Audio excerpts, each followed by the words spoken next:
Çox zaman görürəm ki, şəhərdə gəzən insanların geyiminin üzərində böyük brendi yazılıbdır. Bu o qədər yaxşı deyil. Siz axı reklam lövhəsi deyilsiniz ki, sizin önünüzdə bu reklam brendləri yazılsın.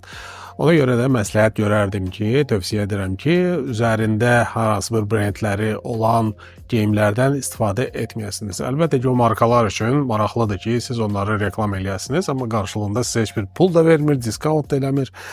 Etməyin nə mənası var? Və digər tərəfdən də heç də təvazökarlıq deyil o. Yəni ki, daha çox minimalist şəkildə yemək lazımdır. Geyimin üzərində brendlər olmaması daha yaxşıdır. Xırda bir, hər hansı bir deyəlim ki, markanın işarəsi olması normaldır. Yəni əsasən pololarda, tişörtlərdə bu çox olur. Köynəklərin üzərində də olması məsləhət deyil.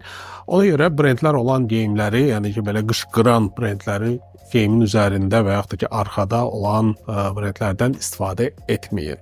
Daha sadə olun, sadə geyimlər, minimalist geyimlər daha məqsədə uyğundur.